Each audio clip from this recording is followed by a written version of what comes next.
Bonjour à tous bien-aimés, j'espère que vous allez bien. Bon ici, moi je suis obligée de porter 2 pulls parce qu'on a encore une coupure de chauffage dans mon immeuble, donc c'est super. Mais peu importe, l'important c'est qu'on partage la parole de Dieu. Alléluia. Aujourd'hui, je vais partager avec vous ce que j'ai intitulé le livre des souvenirs. Alors, il faut savoir que Dieu a ce qu'on appelle un livre de souvenirs. On va prendre Malachie chapitre 3.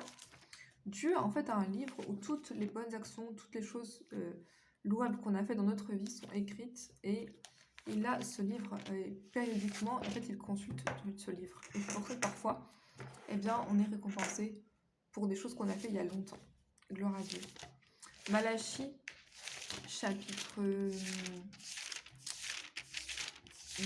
Malachie, chapitre 3, à partir du verset 16. Alors ceux qui craignent l'Éternel se parlèrent l'un à l'autre.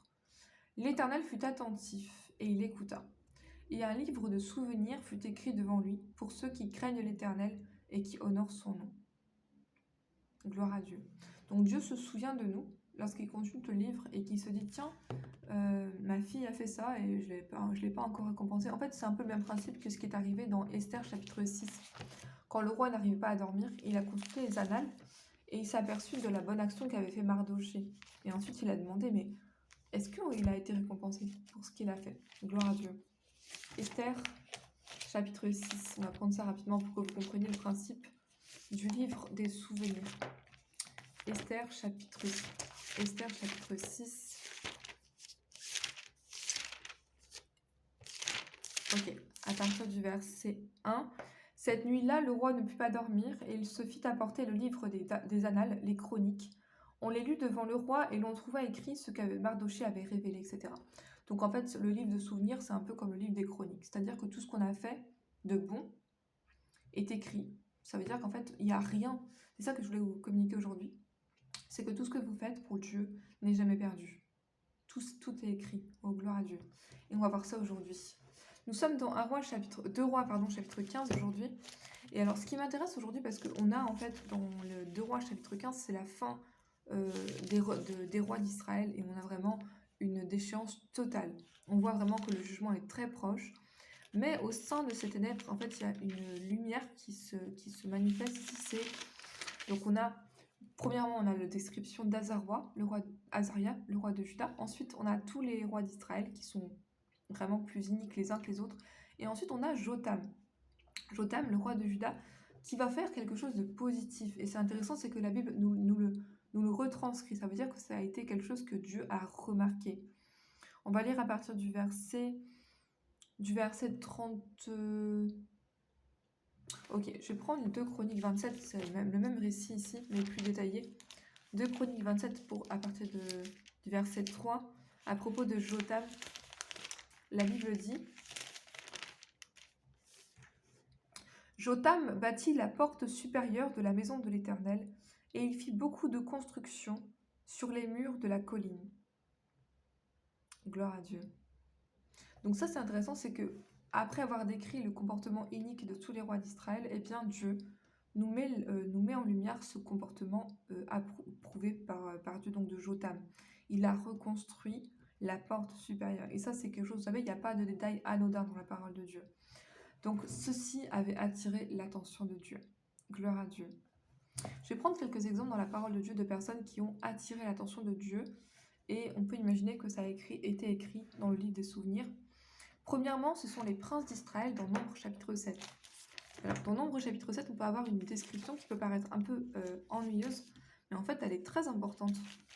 Il n'y a aucun détail qui est anodin dans la parole de Dieu. Nombre chapitre 7, on a une description qui est répétitive de toutes les offrandes que les princes d'Israël vont faire à partir du verset 1. Lorsque Moïse eut achevé de dresser le tabernacle, il oignit et le sanctifia avec tous ses ustensiles, de même que l'autel avec tous ses ustensiles. Il les oignit et les sanctifia. Alors les princes d'Israël, chefs des maisons de leur père, présentèrent leur offrande. C'étaient les princes des tribus, ceux qui avaient présidé au dénombrement. Ils amenèrent leur offrande devant l'Éternel, 6 chars en forme de litière et 12 bœufs, soit un char pour 2 princes et un bœuf pour chaque prince, et ils les offrirent devant le tabernacle. Et ensuite, on a une description qui est très très longue. Ce chapitre 7 de Nombre est très long. On a le premier jour, le prince se présenta, etc. Le second jour, le prince se présenta, et ensuite on a la description. Le troisième jour, le prince des fils de Zabulon se présenta. Et on peut se dire, mais pourquoi est-ce qu'il y a une telle énumération? Quel est le but en fait d'insister autant là-dessus?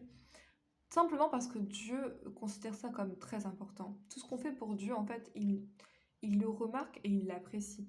Et là, en fait, il prend le temps d'apprécier toutes les offrandes des princes. C'est pour ça que tout nous est décrit ici.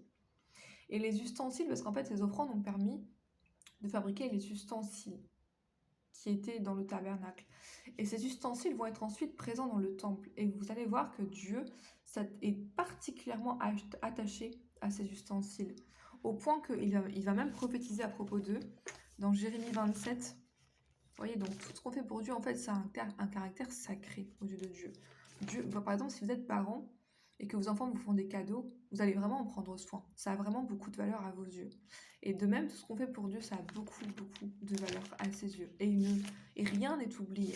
Rien de ce qu'on a fait pour Dieu un jour avec un cœur sincère n'est oublié. Tout a été écrit dans le livre des souvenirs. Jérémie 27 à propos des ustensiles, verset 16. J'ai dit aux sacrificateurs et à tout le peuple, ainsi parle l'Éternel, n'écoutez pas les paroles de vos prophètes qui vous prophétisent, disant, voici, les ustensiles de la maison de l'Éternel seront bientôt rapportés de Babylone. Vous voyez à quel point les ustensiles étaient importants.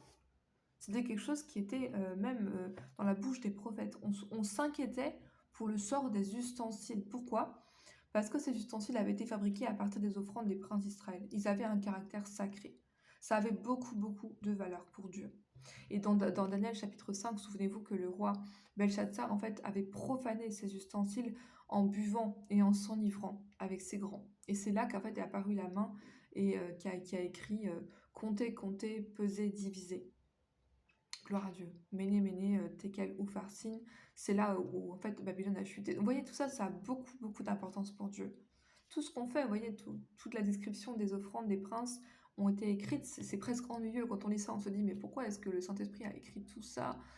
C'est tellement répétitif, mais en fait, c'est pour nous montrer l'importance de ces offrandes. Gloire à Dieu.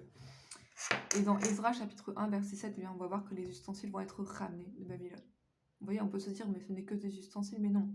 C'est beaucoup plus que ça aux yeux de Dieu. Alléluia. Gloire à Dieu.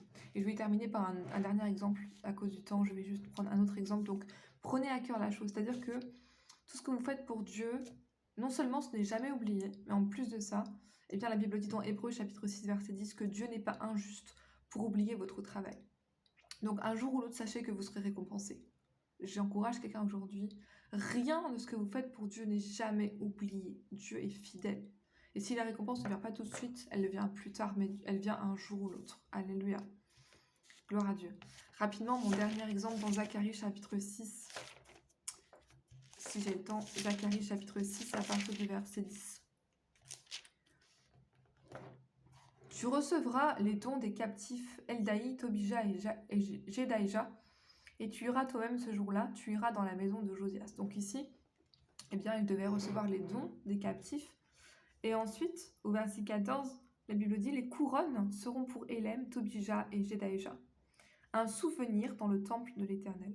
Vous voyez, c'est la récompense de Dieu. La couronne. Gloire à Dieu. Donc, à cause de leurs dons, eh bien, ils ont reçu une couronne. Évidemment, tout ça, c'est symbolique pour nous aujourd'hui. Mais ça veut dire que Dieu récompense réellement nos efforts. Si on donne notre temps, notre argent, nos prières, tout ce que vous faites pour les frères et sœurs, tout ce que vous faites à l'église, tout ce que vous faites pour les pauvres, tout ce que vous faites pour Dieu d'une manière générale, sera certainement récompensé. Gloire à Dieu.